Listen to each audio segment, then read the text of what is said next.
दोस्तों, एशिया की शक्ति बनकर उभर रहे भारत पर अब दुनिया के देशों की नजरें टेढ़ी होती जा रही है।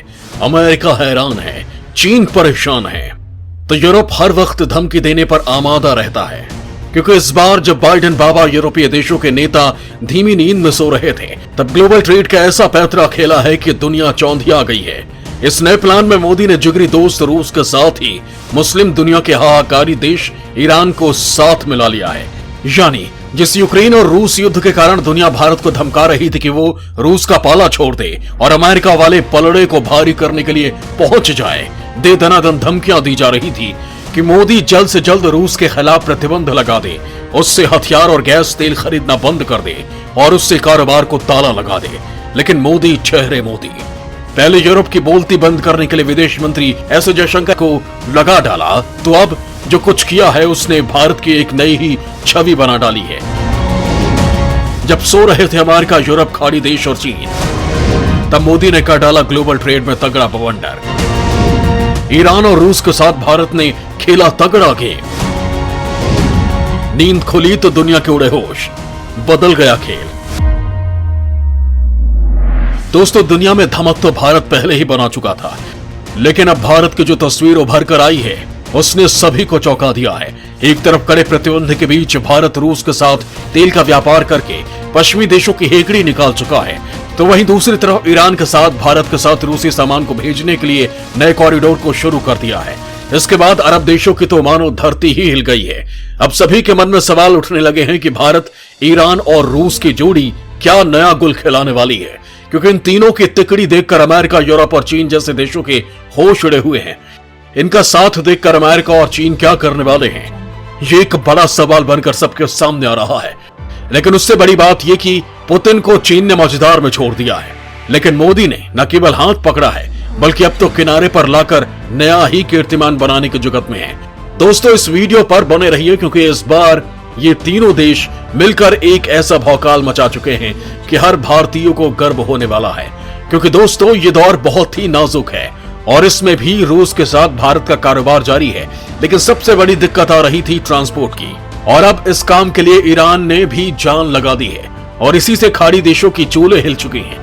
तो वहीं दोस्तों, इससे चीन वाले चाचा जिनपिंग की तो नींद ही हराम हो चुकी है।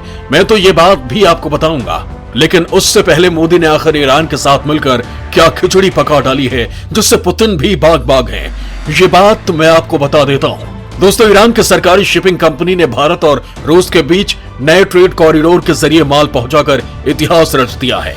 कंपनी ने रूस से भारत तक माल पहुंचाने के लिए अंतर्राष्ट्रीय उत्तर दक्षिण परिवहन कॉरिडोर यानी INSTC का इस्तेमाल किया है। इसे लेकर ईरान के एक अधिकारी ने कहा कि यूक्रेन और रूस के बीच जारी युद्ध का व्यापार पर और विपरीत असर न पड़े, इसलिए नए ट्रेड कॉरिडोर की टेस्टिंग की गई। दरअसल दोस्तों, रूसी कार्गो में लकड़ी के लेमिनेट शीट से बने दो 40 फुट कंटेनर हैं, जिनका वजन 41 टन है, जिसे बहुत ही छोटे यानी केवल 7200 किलोमीटर लंबे ट्रेड रूट के जरिए लाया गया है। इससे पाकिस्तान, अफगानिस्तान को भी बाईपास कर दिया। अब अगर यही माल रूस से स्वेज नहर के जरिए भारत पहुंचता तो इसे 16,112 किलोमीटर की दूरी तय करनी पड़ती। ऐसे में अब अगर ये ट्रेड कॉरिडोर एक्टिव हो जाता है तो न केवल भारत और रूस के बीच ट्रेड में जबरदस्त इजाफा होगा, बल्कि ईरान और कजाकिस्तान के साथ भी भारत के व्यापारिक संबंध बहुत मजबूत हो जाएंगे। यानी दोस्तों, ईरान, भारत और रूस का ये साथ एक तगड़ा ही रंग दिखाने वाला है। लेकिन उससे पहले आपको बता दूं कि अगर आपको जियोपॉलिटिक्स और दुनिया में महाशक्तियों के बीच हो रही हलचल पर अंदरूनी बात जाननी है तो कोई बुक या फिर आर्टिकल खोलकर पढ़ने की दरकार नहीं है। आप ऐसी कोई भी जानकारी कभी भी और कहीं भी ले सकते हैं, वो भी सुनते हुए। जी हाँ दोस्तों, कोको FM पर, जिसमें बुक समरीज, बायोग्राफीज और कोर्सेस मौजूद हैं। यहाँ पर 1962 के भारत और चीन युद्ध पर बेहद खास audio book India versus China 1962 भी मौजूद है। इतना ही नहीं, अगर आप भारत और चीन की बढ़ती ताकत और एशिया में इससे हो रही तगड़ी हलचल से रूबरू होना चाहते हैं तो फिर आपके लिए कुकू FM पर मौजूद है बेहद खास book summary, China and India, Asia's emergent great powers, जिसे आप हिंदी, इंग्लिश और कई सारी रीजनल लैंग्वेजेस में भी सुन सकते हैं। दोस्तों, कुकू FM इंडिया का लीडिंग ऑडियो शो प्लेटफॉर्म है 4000 प्लस कंटेंट लाइब्रेरी के साथ। और अच्छी बात यह है कि ये एक मेड इन इंडिया एप्लीकेशन है, जिसका लिंक डिस्क्रिप्शन बॉक्स में है। इस प्लेटफॉर्म के प्रीमियम शोज को सुनने की कीमत है 399 रुपए पर ईयर। पर आप सभी के लिए कुकू एफएम की तरफ से स्पेशल ऑफर है। आपके लिए 19 जून तक एक खास डिस्काउंट है और वो है 50% का सीधा डिस्काउंट। अगर आप मेरा कूपन कोड GHAR50 इस्तेमाल करते हैं तो फिर आपकी कॉस्ट पड़ेगी 199 रुपए पर ईयर। तो जरूर इसे चेकआउट करिए, लिंक नीचे डिस्क्रिप्शन में है। एक ही झटके में मोदी मंत्र के कायल हुए रूस और ईरान। भारत रूस के बीच व्यापार में बड़ा खिलाड़ी बना ईरान। नए ट्रेड से भारत की बल्ले बल्ले, बदलेगी ईरान की तकदीर। दोस्तों, व्यापार के लिए अच्छा, सुगम और सस्ता रास्ता बहुत जरूरी होता है और इसके लिए INSTC किसी वरदान से कम नहीं है। INSTC यानी अंतर्राष्ट्रीय उत्तर दक्षिण परिवहन कॉरिडोर, यानी इस कॉरिडोर के जरिए रूस से निकला माल कैस्पियन सागर, कजाकिस्तान और ईरान और अरब सागर होते हुए भारत पहुंचेगा। ये 7200 किलोमीटर लंबा जमीनी और समुद्री रास्ता है। इस रूट में रेल, सड़क और समुद्री मार्ग शामिल हैं। दोस्तों, इस कॉरिडोर की स्थापना 12 सितंबर 2000 को सेंट पीटर्सबर्ग में की गई थी, लेकिन काम ठंडे बस्ते में था जो पुतिन और मोदी की सक्रियता से शुरू हुआ है। इस रूट के लिए ईरान, रूस और भारत ने मुख्य भूमिका निभाई है, जिसका मूल उद्देश्य इन देशों के अन्य राज्यों से सहयोग लेना और सहयोग करना है। परिवहन का यह कॉरिडोर हिंद महासागर और फारस की खाड़ी को ईरान के इस्लामिक रिपब्लिक की सहायता से कैस्पियन सागर से जोड़ता है। इसके बाद ये रूसी फेडरेशन के जरिए सेंट पीटर्सबर्ग और उत्तरी यूरोपीय भागों से जोड़ता है। इस मुहिम में 11 और देश सदस्य के रूप में शामिल हैं। इनमें republic of Azerbaijan, republic of Armenia, republic of Kazakhstan, Kyrgyz republic, republic of Tajikistan, republic of Turkey, republic of Ukraine, republic of Belarus, Oman, Syria और बुल्गारिया शामिल है। इसके साथ ही इस कॉरिडोर का मुख्य उद्देश्य भारत, ईरान, अजरबैजान और रूस के बीच व्यापार बढ़ाना है। इससे मध्य एशिया, रूस और ईरान और भारत के बीच व्यापार की मात्रा में काफी बढ़ोतरी होगी। साथ ही इस बात का अंदाजा लगा है कि इसकी सहायता से आमतौर पर होने वाले ट्रेड खर्च में कम से कम 30% की कमी आएगी। साथ ही रास्ते में लगने वाले समय में 40% तक की कमी आएगी। विशेषज्ञों की माने तो मुंबई, मॉस्को, बाकू, तेहरान जैसे बड़े शहरों के बीच व्यापार अब आसमान छूने वाला है। INSTC परिवहन गलियारे में रूस से निकला माल कैस्पियन सागर, कजाकिस्तान, ईरान और अरब सागर होते हुए भारत पहुंचेगा। इस रास्ते से अफगानिस्तान और पाकिस्तान को हटाने से परिवहन के दौरान माल को खतरा भी कम है। इसके अलावा माल ढुलाई में सरकारी दखलंदाजी के कारण बेवजह लेट लतीफी से भी मुक्ति मिलेगी। दोस्तों, पिछले कई साल से भारत, रूस और ईरान आपसी व्यापार को बढ़ाने के लिए बातचीत कर रहे थे। 2019 में रूसी राष्ट्रपति व्लादिमीर पुतिन और भारतीय प्रधानमंत्री नरेंद्र मोदी ने व्लादिवोस्तोक चेन्नई समुद्री गलियारा स्थापित करने पर सहमति जताई थी। अब चूंकि यूक्रेन और रूस के बीच जारी युद्ध के चलते व्यापार पर असर पड़ रहा है, लेकिन ये लंबे वक्त तक नहीं पड़ेगा। लिहाजा इस नए ट्रेड कॉरिडोर की टेस्टिंग की गई है।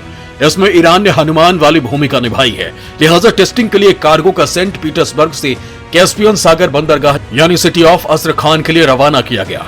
इस बात की जानकारी अस्त्रखान में संयुक्त स्वामित्व वाले ईरानी रूसी टर्मिनल के निदेशक दारिश जमीली के जरिए ईरान ने दी है। हालांकि रिपोर्ट में यह नहीं बताया गया कि कॉरिडोर का परीक्षण करने के लिए कार्गो को कब रवाना किया गया और इस शिपमेंट में किस तरह का माल मौजूद था। ईरान ने बस इतना कहा कि सेंट पीटर्सबर्ग में बना माल अस्त्रखान में कैस्पियन सागर के किनारे स्थित रूसी पोर्ट सोलियनका लाया गया। यहां से शिप के जरिए माल को ईरान के अंजली कैस्पियन बंदरगाह लाया गया।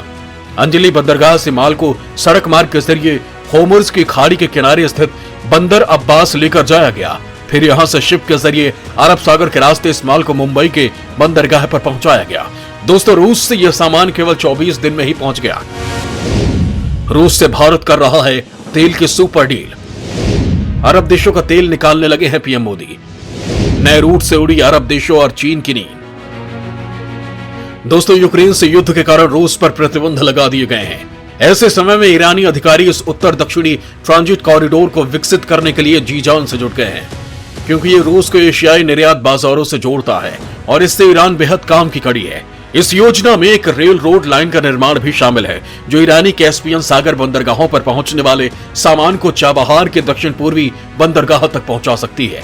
इसके साथ ही इस रूट के जरिए भारत की पहुंच सीधे यूरेशियाई देशों तक हो जाएगी। इसके साथ वक्त और लागत में भी कमी आएगी। इस रूट के जरिए जिस देश को सबसे बड़ा नुकसान होगा वो है अरब देश और चीन। पहले अरब देशों की बात कर लेते हैं। दोस्तों, भारत अपनी तेल जरूरतों का 85% हिस्सा दूसरे देशों से आयात करता है, जिसमें सबसे ज्यादा मात्रा में तेल इराक और उसके बाद सऊदी अरब से आयात किया जाता था। लेकिन ताजा रिपोर्ट्स की माने तो तेल के सबसे बड़े उत्पादक देश रूस ने बीते महीने भारत को 2.5 बैरल कच्चा तेल सप्लाई किया है और अब रूस भारत को कच्चा तेल सप्लाई करने वाला दूसरा बड़ा सप्लायर है। मतलब एक झटके में रूस ने देश के लिए दूसरा बड़ा सप्लायर बन अब सऊदी अरब को भी पीछे छोड़ दिया है। बड़ी बात तो यह है कि रूस ने तेल पर करीब $30 प्रति बैरल की छूट उपलब्ध करवाई है। तेल के लिए भारत ने छूट का फायदा उठाते हुए पिछले महीने अपनी जरूरत का कुल 16% आयात रूस से किया। बड़ी बात तो यह है कि 2021 की पहली तिमाही में भारत रूस से 1% से भी कम तेल आयात कर रहा था और इसमें 16 गुना का इजाफा तो अभी तक हो चुका है और आने वाले दिनों में ये नया रूट पूरी तरह से एक्टिवेट होते ही तेल का खेल बदलने वाला है। तो वही दोस्तों, इस रूट से चीन को पेट दर्द होने वाला है क्योंकि ये रूट चीन के वन बेल्ट और वन रूट को टक्कर देगा। चीन जहां इस रूट के जरिए पूरी दुनिया पर अपना वर्चस्व कायम करना चाहता है, लेकिन भारत अब उस रास्ते के आड़े आ गया है। चीन वैसे भी भारत का कट्टर दुश्मन रहा है, वहीं अब इस रूट ने चीन को और बेचैन कर दिया है। भारत के इस मार्ग से यूरेशियाई देशों से सीधे देशों से जुड़ जाएगा, जिसमें अफगानिस्तान भी शामिल है। इसके साथ ही चीन को डर है कि भारत उसके वन वे वन बेल्ट के तहत जुड़े मध्य एशिया और यूरोप के प्रभाव को कम कर सकता है। भारत, ईरान और रूस के इस कदम से अमेरिका के होश उड़े हुए हैं। अभी हाल ही में अंतर्राष्ट्रीय परमाणु ऊर्जा एजेंसी में ईरान की निंदा वाले प्रस्ताव पर हुई वोटिंग से भारत अलग रहा है, वो भी तब जब यह प्रस्ताव भारत के सबसे मजबूत दोस्त माने जाने वाले अमेरिका, यूके, फ्रांस और जर्मनी जैसे देश लेकर आए थे। भारत के इस कदम के कई कूटनीतिक मायने निकाले जा रहे हैं। इससे भारत ईरान के रिश्ते मजबूत होने की अटकलें लगाई जा रही हैं। ईरान के खिलाफ अमेरिका, यूके, फ्रांस और जर्मनी की ओर से ड्राफ्ट निंदा प्रस्ताव लाया गया था। अमेरिका ने कहा कि ईरान ने 3 अघोषित स्थलों पर यूरेनियम कणों को तकनीकी रूप से विश्वसनीय स्पष्टीकरण प्रदान नहीं किया। हालांकि ईरान ने इस रिपोर्ट को खारिज कर दिया था। दोस्तों, 2014 में जब केंद्र में मोदी सरकार बनी तो भारत के रिश्ते इजराइल के साथ काफी मजबूत हुए। इसके बाद ईरान के साथ दूरियां बढ़ने लगी।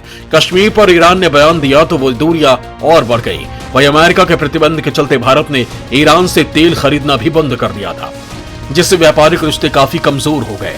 लेकिन बाद में दोनों देशों ने इसे सुधारने की कोशिश की। साल 2021 में विदेश मंत्री एस जयशंकर 1 महीने के अंदर 2 बार ईरान पहुंचे। पहले उन्हें राष्ट्रपति इब्राहिम रईसी ने अपने शपथ ग्रहण समारोह में शामिल होने के लिए बुलाया था। जयशंकर के दौरों के बाद दोनों देशों के बीच रिश्ते बेहतर होने की पहल हुई। हाल ही में ईरान के विदेश मंत्री हुसैन आमिर अब्दुल्ला 3 दिन के दौरे पर भारत आए। इस दौरान उन्होंने भारतीय विदेश मंत्री एस जयशंकर और एनएसए अजीत डोभाल से मुलाकात की। इस दौरान दोनों देशों के बीच व्यापारिक सांस्कृतिक रिश्तों को बढ़ाने को लेकर समझौता हुआ, जिससे दोनों देशों के रिश्ते में और सुधार हुआ। लेकिन इस दोस्ती से अमेरिका और चीन के बीच जलन पैदा होना तय है, क्योंकि अमेरिका बार बार भारत को रूस और ईरान से दोस्ती तोड़ने के लिए जोर डाल रहा था। लेकिन मोदी ने तो उल्टे गेम ही बदल दिया, तो ईरान की दोस्ती से चीन की भी नींद उड़ गई है। तो दोस्तों, ये तो बात हुई भारत, रूस और ईरान के तगड़े गेम की। और दोस्तों, आप कोको एफएम को डाउनलोड करना मत भूलिएगा, लिंक डिस्क्रिप्शन में है। और मेरा कूपन कोड GHAR50 यूज करके 50% के सीधे डिस्काउंट का फायदा उठा लीजिए। धन्यवाद।